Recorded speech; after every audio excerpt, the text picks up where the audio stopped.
Hello बच्चों, welcome everyone. सो आज हमारा है डे 9 30 डे सीरीज में हम लोगों ने अब तक 8 चैप्टर्स पूरे कर लिए हैं। यानी कि आज हमारी टर्न बनती है 9th चैप्टर की और वो चैप्टर हमारा है सीक्वेंस एंड सीरीज। तो बच्चों आओ बात करते हैं कि भाई सीक्वेंस एंड सीरीज में कैसे कैसे क्वेश्चन से डील कर सकते हैं और मेरे पास टोटल कितने क्वेश्चंस आए थे और जो लेटेस्ट सिलेबस है उसके अकॉर्डिंग कितने मेरे सिलेबस में अभी रह गए हैं। तो आओ देखते हैं विद द डीप एनालिसिस। देखिए आप लोगों को पता है कि भाई मेरे पास 24 शिफ्ट्स हुई थी, तो जितने लोग भी मेरे को फॉलो करते हैं सबको इतनी चीज़ें तो याद होगी कि भाई 24 शिफ्ट्स हुई थी। उसमें उन 24 शिफ्ट्स में अगर अपन बात करें तो मेरे पास 44 टोटल क्वेश्चंस आए थे, लेकिन जो मेरा सिलेबस कुछ कट गया। मैं अभी आपको दिखाऊंगी कौन कौन से सिलेबस के टॉपिक्स रिड्यूस हो गए हैं as per the latest syllabus. तो अभी मेरे सिलेबस में है 17 क्वेश्चन, तो उन्हीं 17 क्वेश्चंस पे हम फोकस करेंगे एज पर द लेटेस्ट। तो भाई बच्चों देखते हैं कौन कौन से सिलेबस। ये जो रेड में दिख रहे हैं ना, summation series, sigma, VN method, method of difference, AGP, ठीक है जी, ये सारे टॉपिक्स डिलीट हो गए हैं। यानी कि अब मेरे पास जो पर्टिकुलर टॉपिक्स बचे हैं वो एपी बची है, जीपी बची है, एपी जीपी की जो मिक्स्ड प्रॉब्लम्स होती हैं, उसके बाद एएम जीएम में रिलेशन बचा है और कुछ मिसलेनियस क्वेश्चन जिसमें सारे कंसेप्ट मिक्स होके यूज हो जाते हैं। तो आओ शुरू करते हैं। तो very first we will start with the arithmetic. सबसे पहले हम बात करेंगे अरिथमेटिक प्रोग्रेशन की। तो भाई जब भी अरिथमेटिक प्रोग्रेशन आता है तो सबसे पहले स्ट्राइक करता है कि भाई मेरे पास nth टर्म किसके बराबर होगी, a plus n minus 1 into D के, जहाँ पे a जो है मेरी फर्स्ट टर्म है और d जो है वो मेरा कॉमन डिफरेंस है। राइट बच्चों। सेकेंड, अगर मैं बात करूंगी कि भाई सम ऑफ n टर्म्स की, जाने कि n/2 2a plus n minus 1 into D, या फिर अगर मुझे लास्ट टर्म दी हो और तो मेरा जो सम है वो किसके बराबर होगा, n/2 a प्लस l के। क्लियर है बच्चे। तो भाई ये है मेरी कुछ टर्म्स की बात है। फिर अपन बात करते हैं सिलेक्शन ऑफ टर्म्स। अगर मुझे 3 टर्म्स लेनी हो तो मैं लूंगी a minus D, a plus D. Right. अगर मुझे 4 टर्म्स एपी की लेनी हो तो मैं लूंगी a minus 2d, a minus so it going to be a minus 3d, a minus d, a plus d and a plus 3d। इस तरह से हम बात करते हैं। इस तरह से 4 टर्म, 5 टर्म, 6 टर्म्स ले सकते हैं। तो ये कुछ चीज़ें हैं जो एपी के क्वेश्चंस में आप लोग यूज़ करेंगे। आओ देखते हैं कैसे करेंगे। तो वेरी फर्स्ट क्वेश्चन, ये बहुत ही कॉमन क्वेश्चन है और जो जेई ने 30 जनवरी को पूछ लिया था। The 8th common term of the series, एक सीरीज S1 दे रखी है और एक सीरीज S2 दे रखी है। इनकी 8th कॉमन टर्म देखिए कौन सी होगी। सबसे पहले बच्चे S1 का D1 निकाल लीजिए, यानी कि कॉमन डिफरेंस 7 माइनस 3 4 के बराबर है। इन द सेम वे सेकेंड वाली सीरीज का भी कॉमन डिफरेंस निकाल लीजिए, तो मेरे पास 6 माइनस 1 यानी कि 5 के बराबर आएगा। अब मुझे निकालना है एलसीएम। तो एलसीएम ऑफ D1 D2, जब 2 कॉमन सीरीज का मेरे को लिखना हो कितना आएगा, तो 4,5 का एलसीएम बहुत क्लियरली विजिबल है कि 20 आ जाएगा। और देखो सबसे पहली कॉमन टर्म 11 आ रही है, तो भाई मेरे को नई वाली ए भी 11 पता चल गई। अब मुझे क्या निकालना है, मुझे निकालना है 8th कॉमन टर्म। तो a 8 निकालने के लिए a प्लस 7d लिखेंगे। तो a कितना है 11, 7 इंटू 20, तो बच्चों मेरे पास 11 प्लस 140, तो करेक्ट आंसर 151 आएगा। ये मेरे से प्रश्न ने इंटीजर टाइप में पूछ लिया था जेई ने।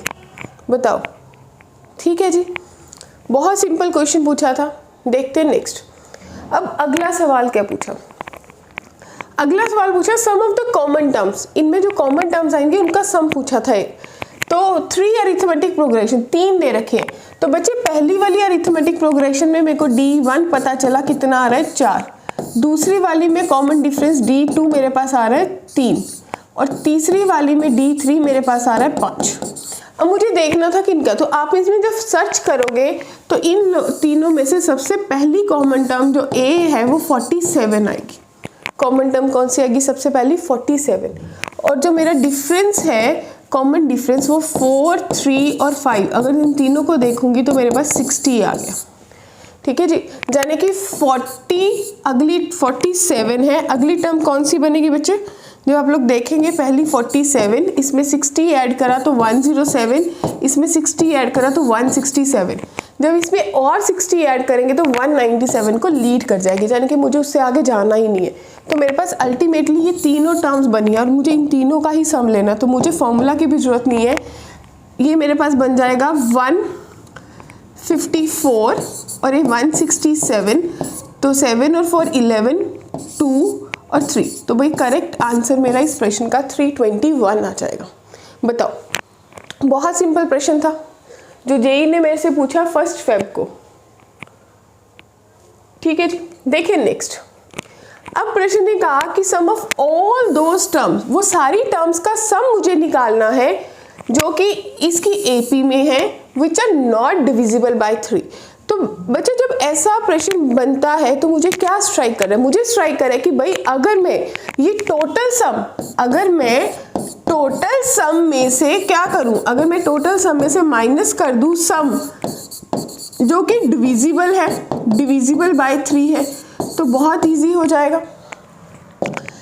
तो इसका मतलब मेरे पास जो नॉर्मल एपी है, अगर उसमें मैं n कैलकुलेट करूंगी तो a मेरे पास 3 है, d मेरे पास 5 है और an मेरे पास सबसे पहले 373 है।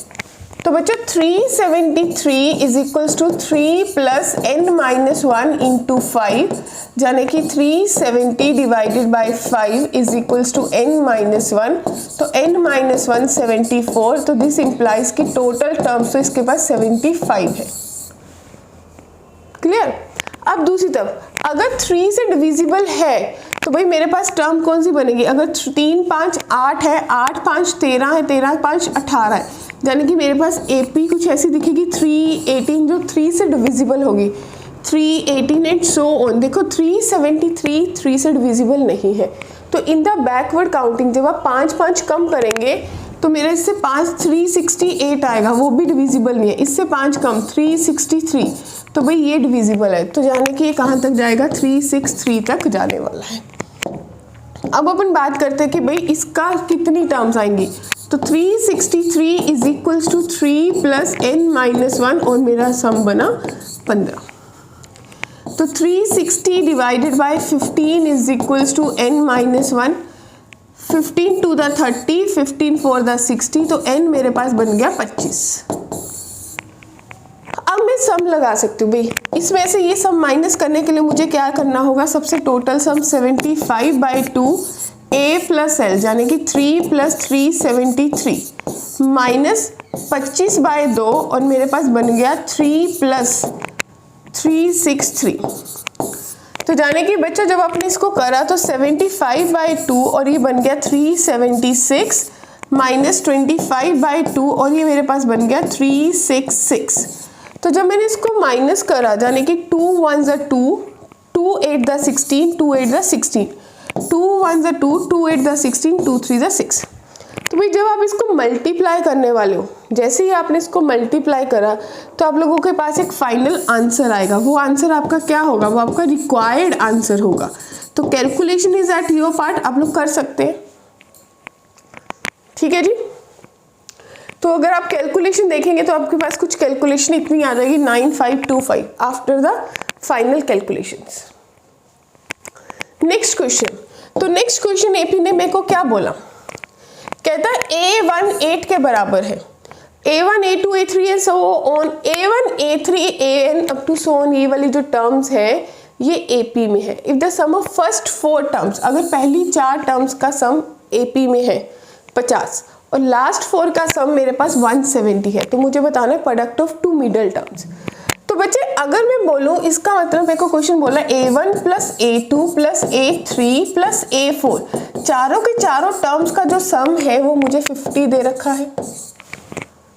ठीक है जी। तो A1 यानी कि 8, फिर 8 प्लस D, फिर 8 प्लस 2D, फिर 8 plus 3D is equals to 50 बनेगा।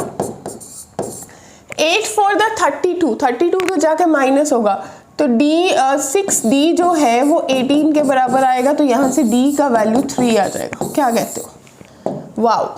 तो भाई जब 3 आ गया, अब मुझे आगे क्या करना है, इस सवाल ने मेरे से आगे क्या पूछा, लास्ट की 4 टर्म्स, तो लास्ट an है, इससे पिछली an-1, इससे पिछली an-2 और इससे भी पिछली an-3। तो अपन जब इस पे फॉर्मूला लगाएंगे कि भाई ये क्या कह रहा है, इसका सम 170 है, तो इट मीन्स ये आपको क्या कह रहा है, वो n, इसको लिख सकते हैं a प्लस n-4d, फिर 8 प्लस n-3d, फिर 8 प्लस n-2d, फिर प्लस 8 प्लस n-1d जो कि 170 के बराबर है। और जैसे ही 8 8 8 करा, वो मेरे को दिख गया कि 4 टर्म्स थी, तो 32 आया, 32 उधर जाके सब्ट्रैक्ट हो गया, d कॉमन, n कितने हो गए 4, 4 3 7 2 9 1 10, तो ये बना 10 इज इक्वल्स टू 170 में से 32 माइनस करा, 172 में से 132, तो भाई ये मेरे पास बन गया 148। ठीक जी, और इसमें से आपने 2 अगर कॉमन निकाला तो d इंटू 2n-5 जो है वो आपको दे रहा है बाय 2, यानी कि 74, राइट। अब d की वैल्यू कितनी है 3, अब d की वैल्यू कितनी है 3, तो अल्टीमेटली इसने मुझे क्या दिया कि 2n, एक बार कैलकुलेशन के लिए मेरे को एक बार लग रहा है कि कहीं पे n-3, n-4, n-2 and n-1, 4n बने और 4 3 7 2 9 और 1 10 बने, 4n-10, ये d आ गया 3, भाई d है मेरे पास 3 और ये मेरे पास 6, तो अगर ये 6 होता तो 6 से नहीं कैलकुलेट होगा 3, यानी कि अब मेरे पास बन गया 2n-5 जो है वो 74/3 के बराबर है। ठीक है जी, तो 170 ही सम था, इस वी नीड टू सी, हम यहाँ तक पहुँचे, 32 उधर जाके माइनस हुआ, तो 172 में से अगर 32 माइनस करते हैं, आई गेस हमारे पास 138 बचना था, हमने यहीं पे कैलकुलेशन में एरर करा 138, और इसको जब अपन ने 2 से डिवाइड करा तो 2 6 12, 2 9 18, तो यही थिंग थी जो अपन को लग रही थी, ये आपको देगा 3 2 6 और 3 3 9, तो 2n की जो वैल्यू है वो आपके पास बन गई 28, तो बच्चों n बन गया 14, तो नंबर ऑफ टर्म्स आ गई 14। तो हमें कैसे पता चला गलत आ रहा है, क्योंकि हमें जब देखा कि n मेरी फ्रैक्शन में बन रही है, तो वही बहुत बड़ी गलती है, n फ्रैक्शन में हो ही नहीं सकती, क्योंकि उन्होंने तो मेरे से इंटीजर टाइप में क्वेश्चन पूछा है, क्लियर है। तो इसका मतलब मेरी ही कैलकुलेशन में कहीं पे कुछ गड़बड़ हो गई। बच्चे n14 का मतलब है 6 आगे से छोड़ी 6 पीछे से, तो बीच वाली टर्म्स बनी, तो कौन कौन सी टर्म बनी, बेसिकली वो बोल रहा है a7 और a8 का प्रोडक्ट बताना है, तो a7 और a8 का प्रोडक्ट है 8 plus 6d into 8 plus 7d, right.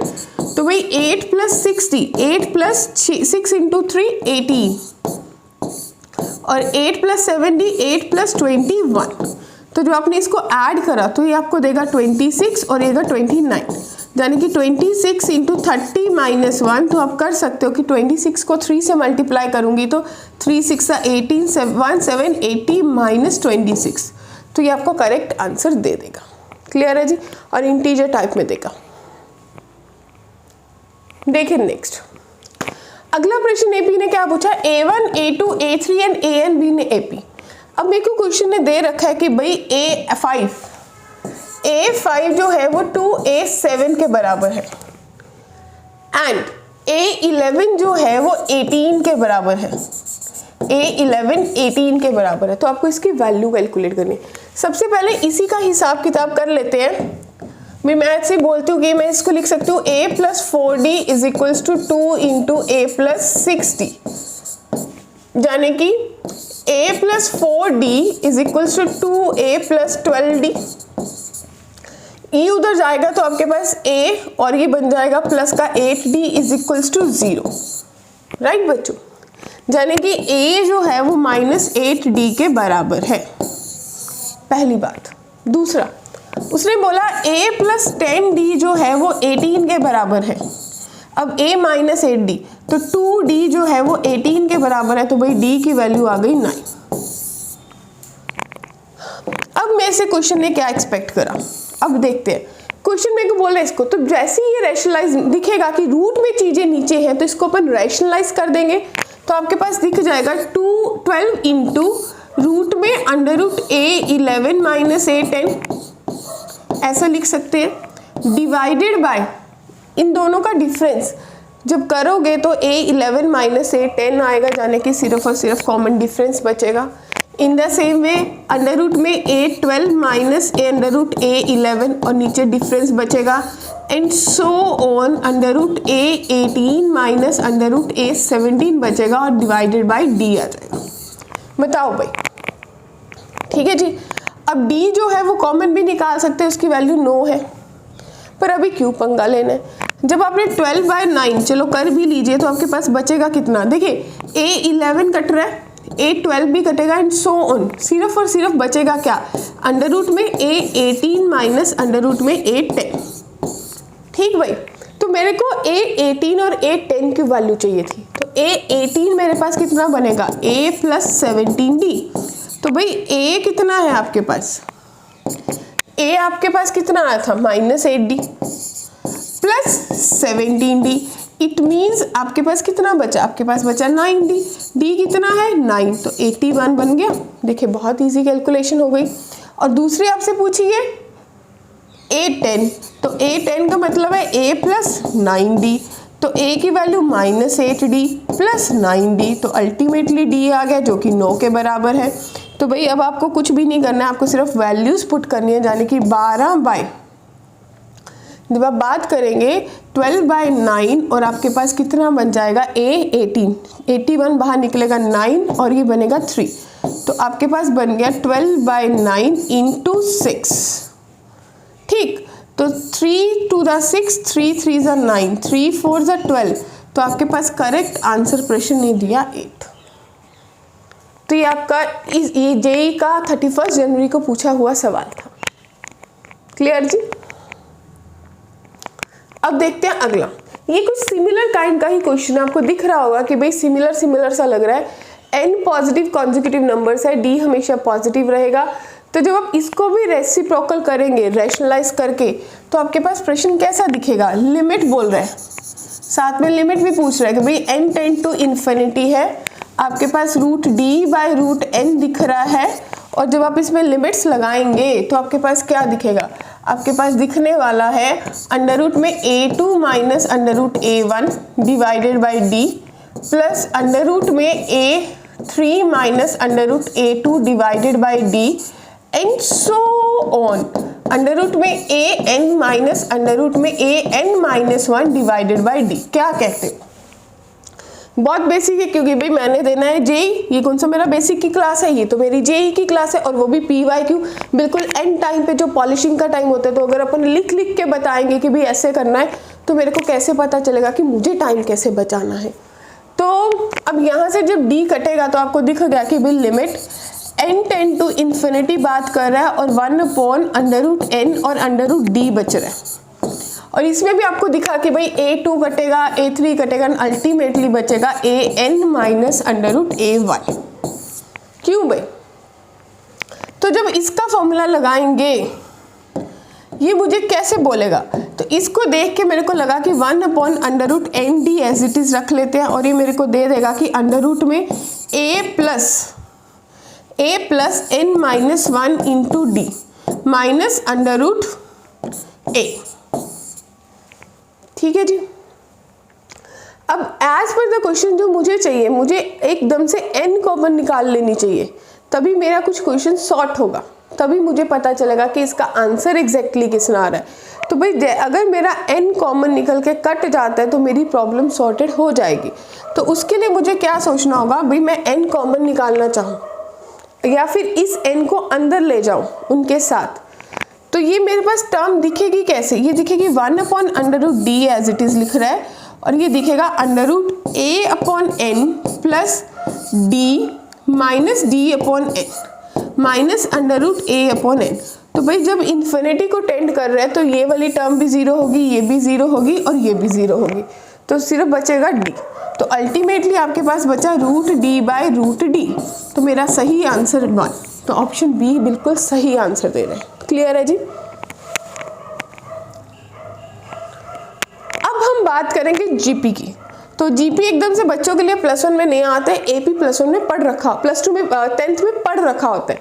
तो जीपी में जो मेरी nth टर्म है an, वो किसके बराबर होती है, ARn-1।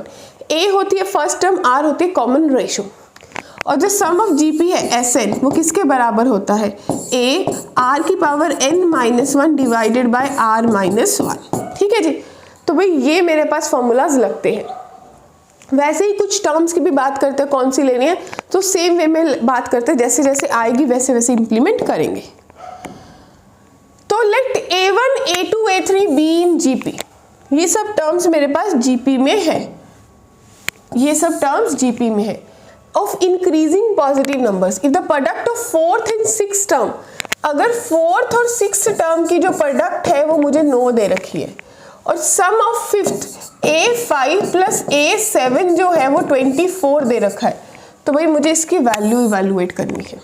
ठीक है, तो बच्चों एज पर द क्वेश्चन अगर मैं इसको सही से लिखूं तो ये बनेगा AR³ into AR⁵ is equals to 9, यानी कि ये बन गया A²R⁸ इज इक्वल्स टू 9। तो AR⁴ इज इक्वल्स टू 3, तो जाने कि A 5th टर्म मेरे को 3 के बराबर दे रहा है। वाओ, क्या कहते हो। अब अगला प्रश्न मेरे को क्या कह रहा है, A5 यानी कि A5 plus AR⁶ is equals to 24। क्या अपन इसको A5 plus AR⁴ into R² लिख सकते हैं is equals to 24। It means I can write it as A5 plus A5 R² is equals to 24। तो भाई बच्चों A5 कॉमन आ गया, तो 1 प्लस R² जो है वो किसके बराबर आ गया, 24 के। क्या कहते हो। अब और मेरे को क्वेश्चन ने क्या दे रखा है, A5 मेरे पास 3 आ गई थी, तो बच्चों 1 प्लस R² की जो वैल्यू है वो मेरे पास कितनी आ गई, 12। क्या कहते हो। A5 जो है 5, 3 है, 3 गया 3 8 द 24, सॉरी फॉर दैट। भाई ये मेरे पास बन रहा है 8। क्या कहते हो, 8 बन रहा है। तो 1 प्लस R² जो है वो 8 के बराबर आ गया, यानी कि R² की वैल्यू मेरे पास 7 आ गई। ठीक है जी। अब आगे बढ़ते हैं। अब क्वेश्चन ने मेरे से ये सब वैल्यूज पूछी है। जब R² 7 है तो मैं यहाँ से क्या निकाल सकती हूँ, A की वैल्यू निकाल सकती हूँ, यानी कि A इंटू 49 जो है वो 3 के बराबर आ गया, तो A की वैल्यू 3/49 के बराबर आ गई।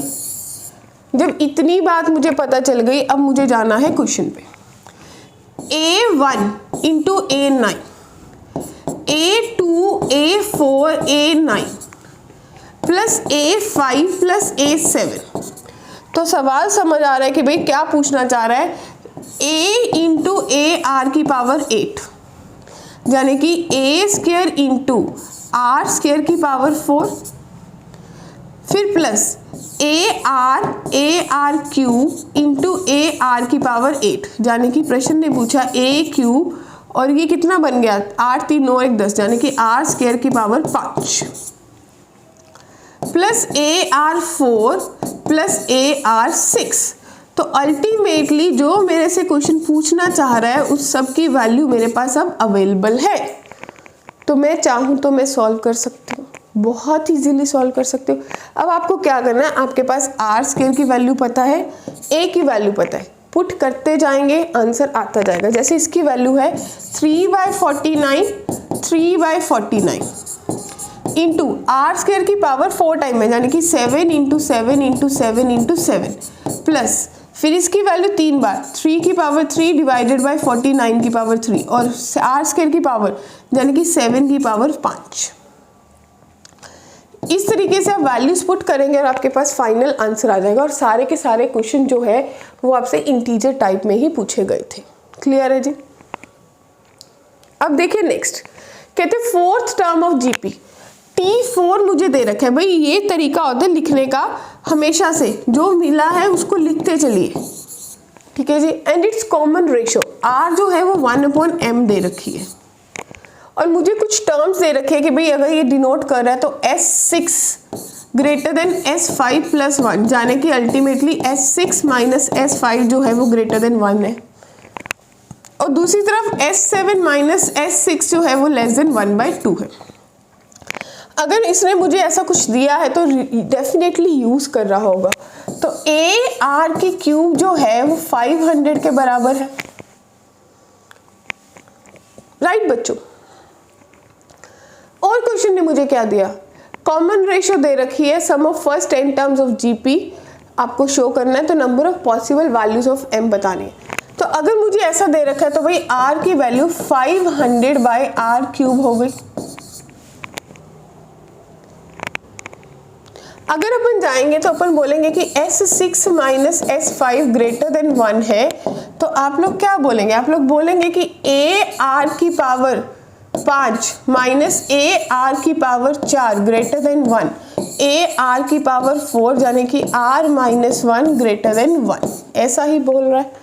तो AR की पावर 4 यानी कि अगर AR³ की बात करते, अगर ये AR³ इंटू R लिख लेते और R माइनस 1 ग्रेटर देन 1 करते, तो इसकी वैल्यू मुझे 500 पता है।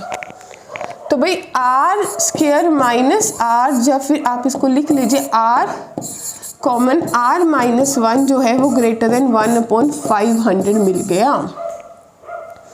अब R की वैल्यू कितनी है, 1/m, तो 1/m माइनस 1 ग्रेटर देन 500 मिल गया। इसी तरीके से दूसरी वैल्यू में जाएंगे तो थोड़ा सा सोल्यूशन में आ जाते हैं कि भाई आपको ये पता चल गया कि इसके बराबर है, तो मेरे को ये वैल्यू पता चल गई। S6 S7 ये आपको पता है, ये आपके पास रिलेशन बन गया कि भाई AR5।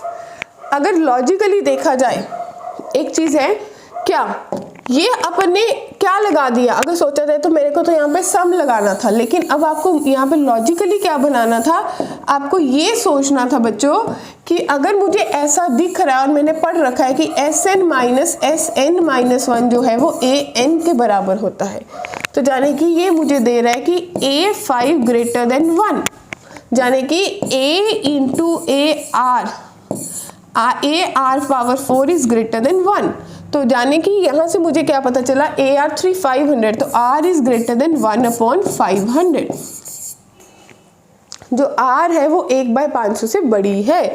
तो भाई जब इतना रिलेशन पता चल गया, फिर दूसरे तरीके से भी रिलेशन निकाल लीजिए, ठीक है जी। अब R की वैल्यू कितनी है, 1/m, तो 1/m इज ग्रेटर देन 1/500, तो इसका मतलब मुझे क्या पता चलेगा, अगर मेरे को इतना सॉल्व करना है तो मुझे क्या पता चलेगा।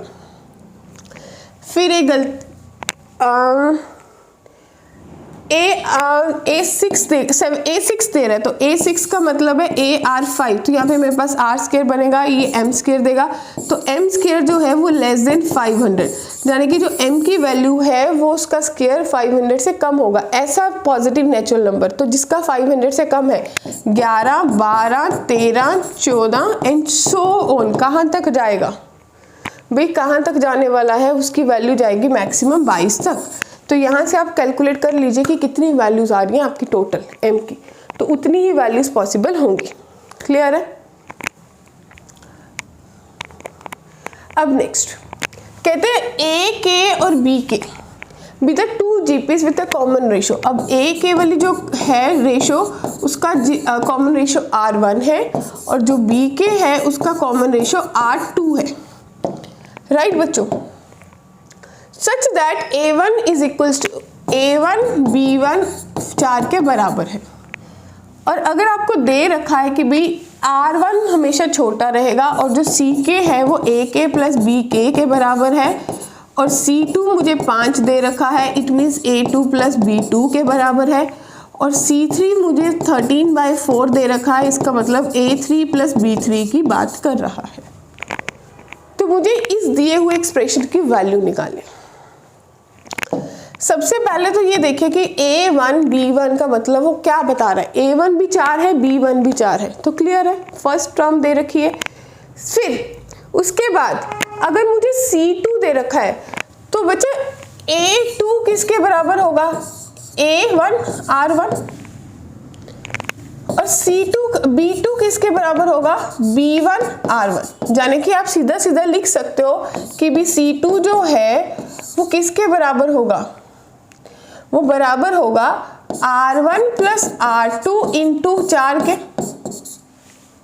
और C3 मेरा बराबर होगा R1 का स्क्वायर प्लस R2 का स्क्वायर, और इसके साथ A स्क्वायर जो है वो कॉमन निकल जाएगा क्योंकि अब बार बार बोलो तो 16, और इसकी वैल्यू मुझे दे रखी थी 5 और इसकी वैल्यू दे रखी थी 13/16। तो क्या मैं यहाँ से R1 एंड R2 निकाल सकती हूँ इस रिलेशन से? डेफिनेटली निकाल सकती हूँ। जैसे ही मैंने इन दोनों को यूज़ करके R1 और R2 को सॉल्व कर लिया, R1 और R2 को सॉल्व कर लिया, तो उसके बाद मुझे क्या चाहिए? मुझे C के 1 से इन्फिनिटी तक। ठीक है जी। C1 मुझे पता है किसके बराबर होगी? 8 के। तो कुछ ऐसा दिखेगा कि भाई R1 R2 निकाल लिया, जिससे आपने R1 R2 सॉल्व कर लिया। अब उसके बाद जब अपन जाएंगे कि इसकी वैल्यू निकालनी है, तो ये आपको पता है कि C के जो अपने आप में बताएगा दोनों टर्म्स का इन्फिनिटी वाला बताएगा, यानी कि इन्फिनिटी का सम क्या होता है बच्चे? इन्फिनिटी होती है A/1 माइनस R।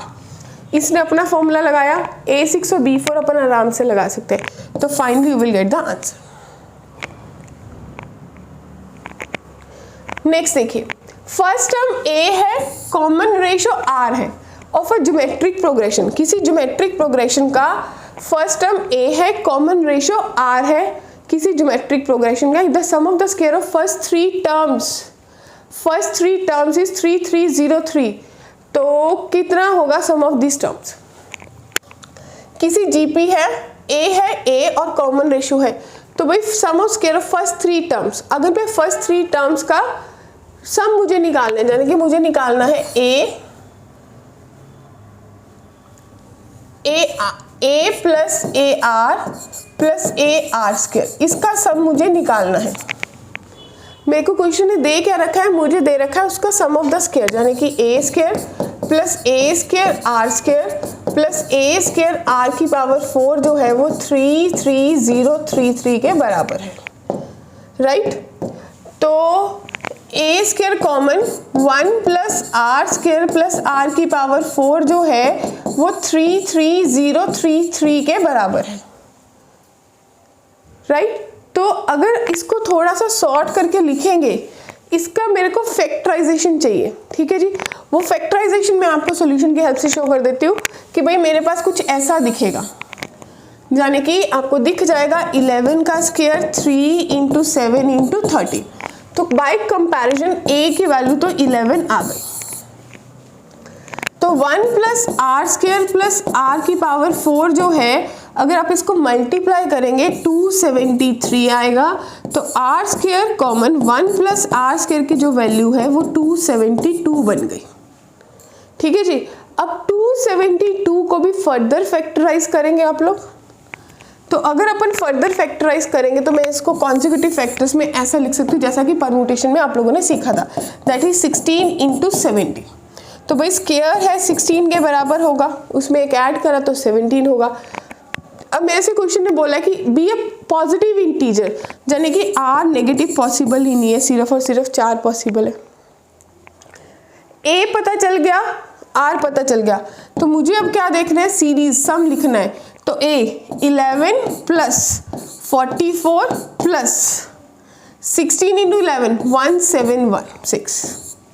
जब आप इसको ऐड करेंगे तो आपके पास कितना बनेगा बच्चों? 180, 220, 231, यानी कि मेरा करेक्ट आंसर C आएगा 231। क्लियर है जी? ये GP का क्वेश्चन था। अब AP और GP के मिक्स्ड क्वेश्चंस कैसे आते हैं? आप लोगों ने देखा होगा कि भाई ये कुछ टर्म्स है, ये AP में भी है, ये GP में भी है, तो इनके कुछ टर्म्स निकालते थे, राइट। बहुत कॉमन क्वेश्चंस होते हैं। If two positive numbers A and B, AB 1/18, AB 1/18 जो है बच्चे वो GP में है, ठीक है जी। इन द सेम वे 1/A 10 और 1/B जो है वो AP में है। तो मुझे इसकी वैल्यू बतानी है। तो मेरे को जब ये पता है तो ये मेरे को अपने आप में बता रहा है कि B स्क्वायर जो है वो A/18 के बराबर है, और ये बता रहा है कि 20 is equal to 1/A plus 1/B के बराबर है। It means A plus B divided by AB के बराबर है। क्या कहते हो?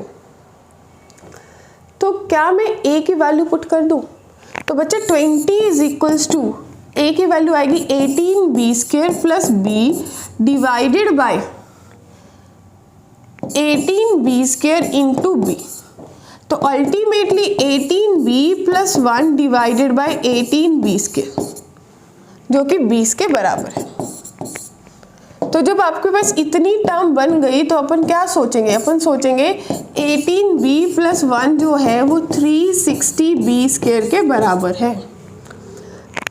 तो 360b square minus 18b minus 1 is equals to 0। अब मुझे सोचना है कि ये कब बनेगा, ये जो टर्म है ये कब देगी कि हाँ ये 36 बन रहा है। तो भाई कैसे सोचा जाए? ये 360 बनना चाहिए। तो 360b square minus 30b plus 12b minus 1 is equals to 0। तो मेरे पास 30b कॉमन आ गया, तो मेरे पास 12b माइनस 1 बचा प्लस 1 और 12b minus 1 is equals to 12b minus 1 और तो मेरे पास कितना आ गया डियर? Is equals to 0।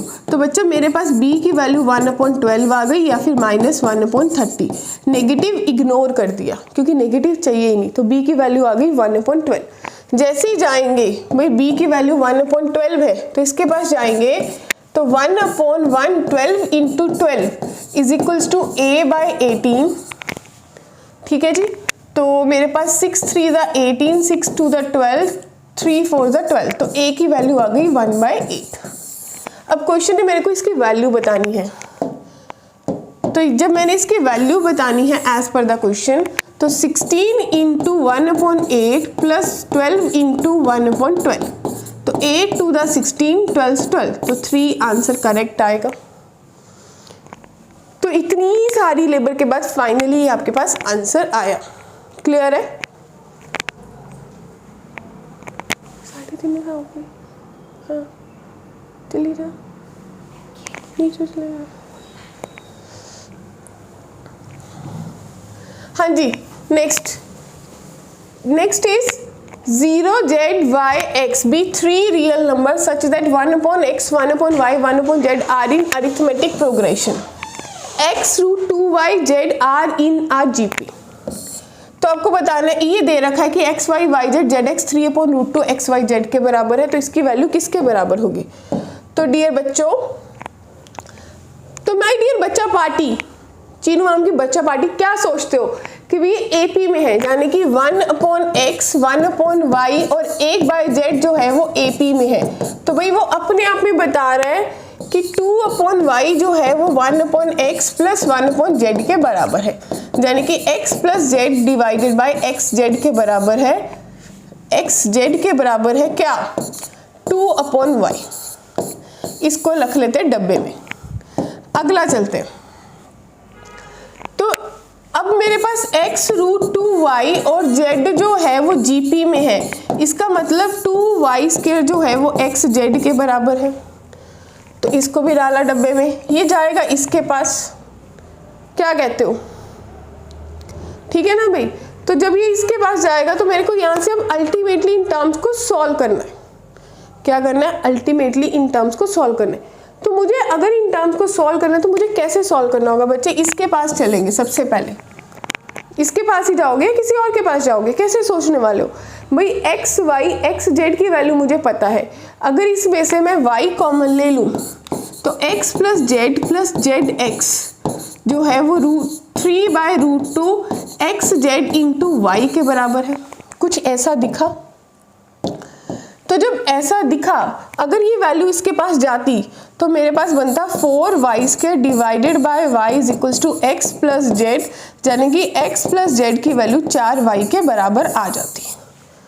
तो अल्टीमेटली इसकी वैल्यू कितनी आ गई? 4y। तो 4y² प्लस xz की value 2y² is equals to 3/√2 xz की वैल्यू 2y², तो 2y³ हो गया बच्चों। तो 6y² is equals to 3/√3 into 2 6y³ divided by √2। तो जब आपने इसको सॉल्व करा, 6 से 6 कैंसल, तो आपके पास बन गया y की वैल्यू जो है वो √2 के बराबर आ गई, राइट।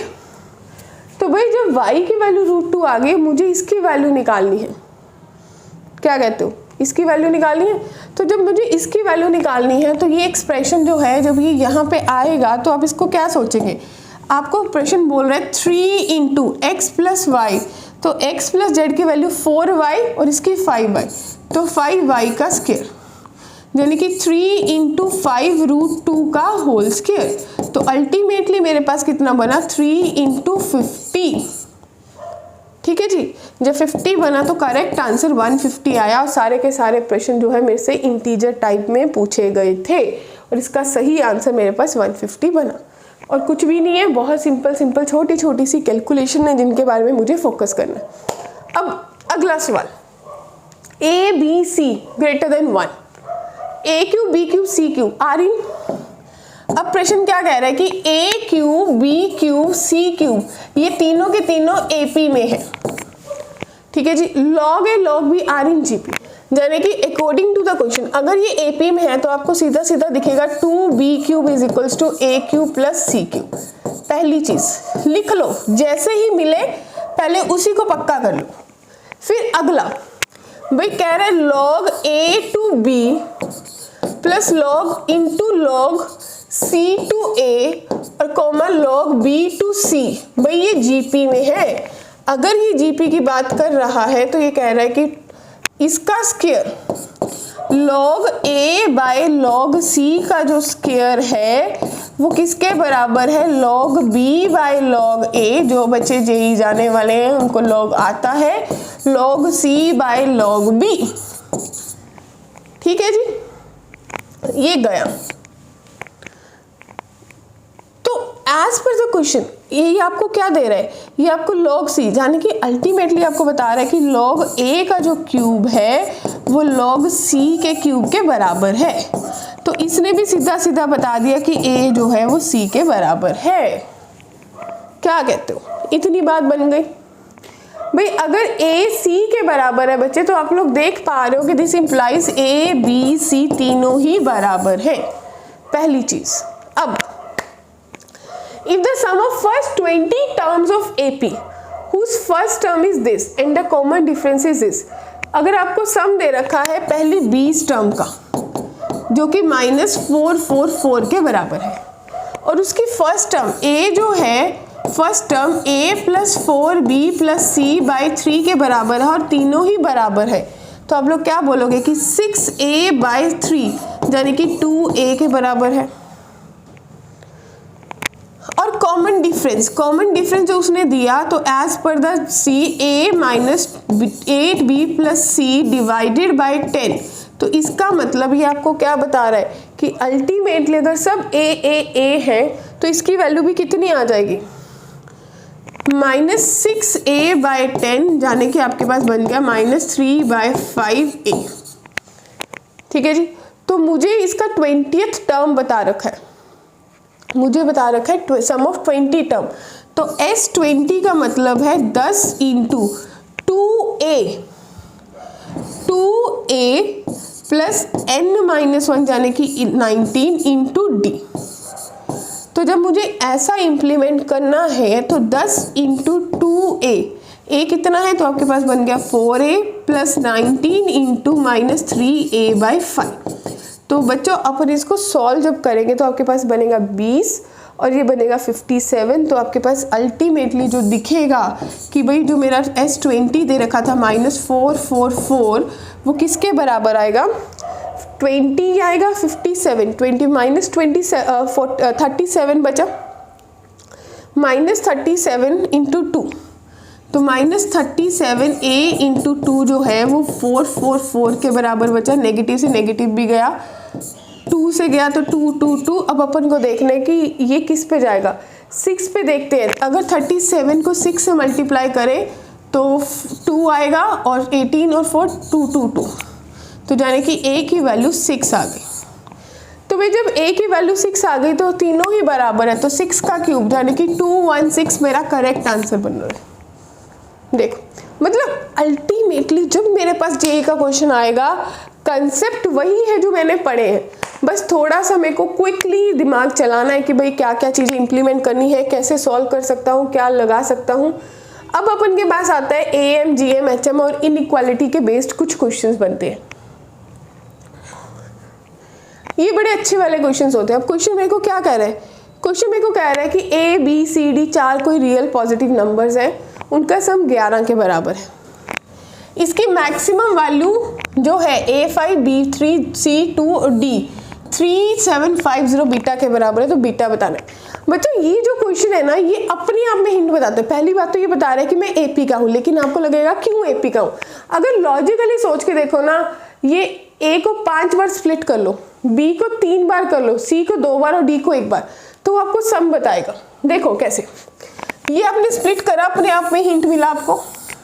फिर मुझे ये पता है कि भाई अरिथमेटिक मीन हमेशा ही ज्योमेट्रिक मीन से बड़ा होता है, तो मैंने इसका अरिथमेटिक मीन लिया, उसका ज्योमेट्रिक मीन लिया। मैंने जैसे ही इसको इम्प्लीमेंट करा, इसका सम मुझे 11 दे रखा था, कट हुआ और इसकी जो वैल्यू मुझसे पूछी है, क्वेश्चन ने मेरे से क्या पूछी, इसकी वैल्यू पूछी है, तो इसकी वैल्यू जब मैंने डील करी है, क्योंकि ये जाएगा उधर, खत्म हो जाएगा, तो ये मेरे पास एक टर्म बनेगी। इस टर्म को जब आपने सॉल्व करा तो ये आपके पास इतनी बनी, 3750 आपने रख लिया, जो टर्म बची वो 90 बची, तो भाई बीटा मेरे पास 90 आ गया। तो बीटा मेरे पास 90 आ गया। ये अपने आप में बता रहा है कि भाई ये 5, 3, 8, 2, 10 और 11, इन सब की पावर्स का सम 11 है, यानी कि 11 चीज़ों में स्प्लिट हो रहा है। तो अरिथमेटिक मीन मुझे ऑलरेडी 11 में दे रखा है, तो मुझे ज्योमेट्रिक मीन पे बात करनी है। नेक्स्ट कहते हैं A1 and A2 the 2 arithmetic mean, G1, G2 और 3 ज्योमेट्रिक मीन, और आपको बताना है कि इसका वैल्यू कितना आएगा। अगर A1 और A2 दो अरिथमेटिक मीन है, G1, G2 दो ज्योमेट्रिक मीन है, यानी कि कोई दो नंबर्स है A और B, इसके बीच में A1, A2 दो अरिथमेटिक मीन है और G1, G2, G3 geometric means है। ठीक है जी, दो अलग अलग नंबर्स में। क्लियर? तो आपको इसकी वैल्यू बतानी है कि G1 की पावर 4, G2 की पावर 4, G3 की पावर 4 इनकी स्क्वायर्स के किसके बराबर होगा। तो इसके लिए भी एक बस कैलकुलेशंस ही लगती हैं, जो मैं आपको दिखा देती हूँ, थोड़ा राइटिंग ज़्यादा है। तो ये आप लोग पता है कि आप लोग कैसे लिखते हो, सबको आता है, क्योंकि आप लोगों को सीधा सीधा फॉर्मूला आता है कि अगर मुझे D लिखना हो तो last term minus final term divided by n+1 होता है। यानी कि इस केस में दो अरिथमेटिक मीन डाले हैं, तो D जो है वो B - A डिवाइडेड बाई 3 के बराबर आएगा। तो A1 आपको सीधा दिख जाएगा A + B - A/3 के बराबर होगा, और A2 आपको दिख जाएगा A1 + D के बराबर होगा। इसी तरीके से आप G1, G2, G3 भी निकाल लोगे। जैसे ही आपने G1, G2, G3 निकाले और यहाँ पे जाके रिलेशन में पुट कर दिए, जैसे ही सॉल्व करा, तो आपके पास अल्टीमेटली ये A + B का होल स्क्वायर बना, जो आपको क्या दिख रहा है कि भाई कुछ भी नहीं है, वो A + A2 का होल स्क्वायर है। तो इट्स अ सिंपल कैलकुलेशंस। अब मेरे पास बनते हैं कुछ मिसलेनियस क्वेश्चन, यानी कि सारे जितने सारे आपके कंसेप्ट्स बनते थे उनको मिला के, उनका मिक्सचर करके जो लास्ट में एक दो क्वेश्चंस बनते हैं ना, उसको अपन बोल देते हैं कि वो मिसलेनियस है। ठीक है जी, कोई नया टॉपिक नहीं होता है। अब देखिए, 3 positive number P, Q, R मुझे दे रखा है, x की पावर P, Q का स्क्वायर, y की पावर Q, R का स्क्वायर, z की पावर P स्क्वायर R, और जो R है वो PQ + 1 के बराबर है, सच दैट 3 log yx ये आपको दे रखा है R in AP with common difference 1/2।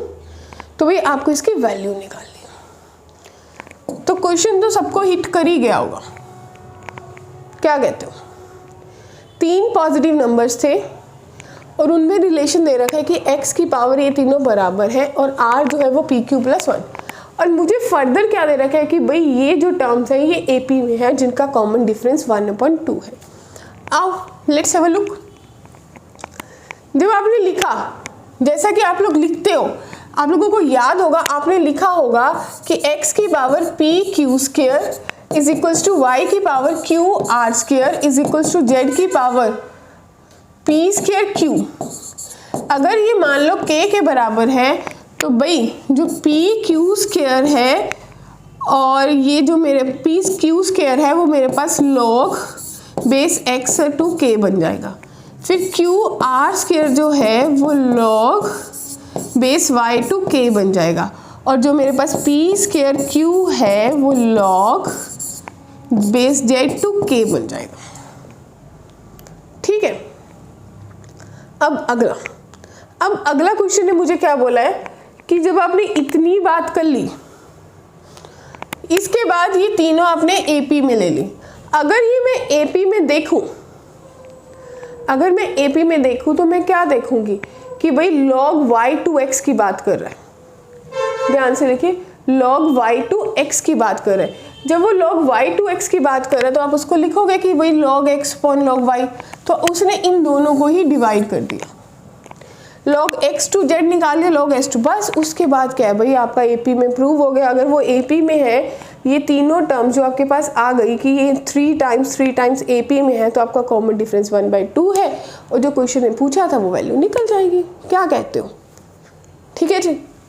अगर आपको स्टिल लग रहा है कि भाई नहीं निकलेगी, तो आप देख लीजिए यहाँ से, अगर मुझे log y अपॉन x की वैल्यू निकालनी है तो आप लोगों को याद होगा कि मुझे इन दोनों को डिवाइड कर देना चाहिए, क्योंकि log x to k divided by log y to k जो है वो p q square by p q r square बनेगा, यानी कि वो रेसिप्रोकल टर्म्स हो जाएंगी। तो आप बोलोगे log x टू y जो है वो मेरे पास कितना बन जाएगा, p q by r square.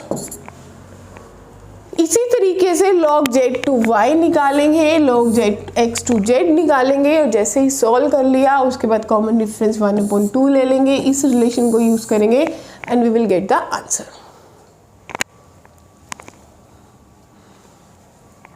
ठीक है जी।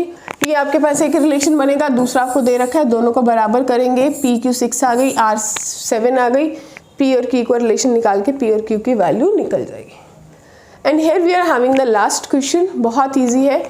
a1 a2 a3 are in GP, ये 3 जीपी में है with the increasing positive number, sum of 6 and 8 term B 2, यानी कि a6 एंड a8 का जो सम है वो 2 के बराबर है।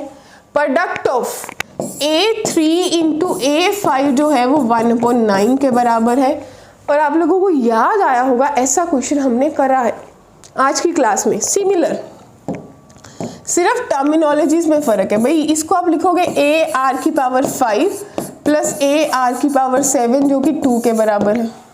तो a r की पावर अगर 5 कॉमन निकाल लिया जाए तो 1 प्लस r स्क्वायर जो है वो 2 के बराबर है। दूसरी बार a r square into a r की पावर 4 जो है 1/9 के बराबर है। तो a स्क्वायर r की पावर 6 1/9 हो गया, तो a r क्यूब जो है 1/3 हो गया। ठीक है बच्चों, यानी कि अगर मैं यहाँ पे a r square into r square लिख दूँ इंटू 1 प्लस r स्क्वायर लिख दूँ इक्वल्स टू 2, तो इसकी वैल्यू आपके पास 1/3 है। तो 3 इधर जाएगा, तो r square into 1 plus r square जो है वो 6 के बराबर हो गया। तो मुझे कुछ ऐसा मल्टीपल सोचना है। तो मान लीजिए मैं सोच लेती हूँ कि भाई ये 2 इंटू 3 के बराबर है, तो r स्क्वायर की वैल्यू 2 के बराबर आ जाएगी। r स्क्वायर 2 आ गया।